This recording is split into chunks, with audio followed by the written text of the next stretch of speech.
Et cacher les bouteilles. Ah non, il faut pas passer ça.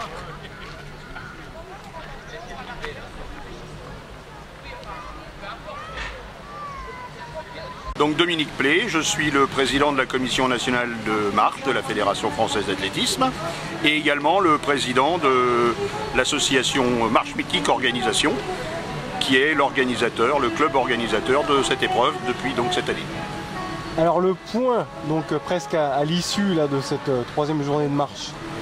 Donc là en ce moment en tête on a chez les hommes Dimitri Osipov qui compte maintenant une bonne longueur d'avance sur son second, son dauphin, qui est Pascal Bunel, puisque le Vosgien Emmanuel Lassalle, malheureusement, a été arrêté par le médecin parce qu'il était en souffrance au niveau cardiaque, il faisait de la tachycardie en particulier apparemment, un peu de déshydratation, donc voilà, il a été arrêté par le médecin et je pense même qu'il est allé à l'hôpital pour quelques examens. Donc le deuxième c'est Pascal Bunel de Neuilly-sur-Marne Athlétisme. Et derrière il y a Lost, Daniel Lost, qui est un Belge et qui est un néophyte mais qui finalement nous surprend énormément. Chez les féminines c'est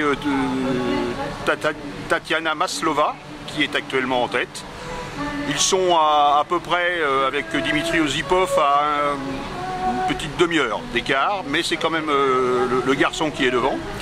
Et puis derrière, c'est un petit peu la bagarre avec Irina Putintseva, qui est également russe. Et puis la troisième qui est Olga Borisova, qui est également russe et qui est licenciée par contre, elle, au club des Neuilly-sur-Marne Athlétisme. Voilà le point pour les trois premiers dans les deux épreuves, hommes et femmes. Détaillez-nous donc le programme de la quatrième et ultime étape ce samedi.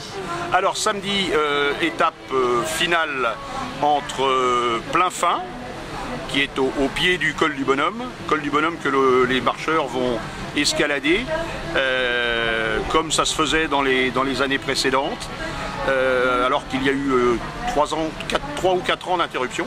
Mais là, ils vont renouer avec le Bonhomme, donc ils vont escalader le Bonhomme, ensuite se retrouver à prendre la route des Crêtes jusqu'à Orbey, où là, ils rejoindront Kaisersberg, Rigvir et arriveront donc à Ribeauvillé aux alentours de 17 h. C'est une première, hein. C'est vrai que c'est le Paris-Alsace, désormais une belle arrivée au milieu des vignes et du mythique village de Ribeauvillé. Absolument, absolument. Colmar ayant décidé de ne plus accueillir l'arrivée de Paris-Colmar, de ce qui était Paris-Colmar, pour des raisons qui lui sont propres. Ribeauvillé a décidé de relever le défi et on va effectivement avoir une très très belle arrivée dans cette petite ville de Ribeauvillé, sur la place de la mairie, où les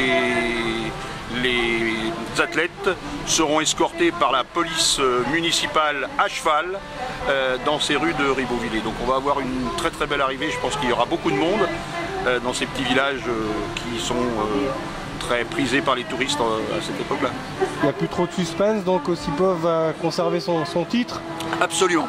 Chez les hommes, le titre est acquis, sauf évidemment blessure, mais il est acquis à Osipov, puisqu'il doit avoir à peu près 4 heures d'avance sur le second. Par contre, chez les dames, c'est beaucoup plus serré. On peut très bien avoir un retournement de situation entre la première et la deuxième. Il n'y a pas énormément d'écart. Je crois qu'il y a moins d'1 heure actuellement. Donc tout est jouable encore demain, chez les dames.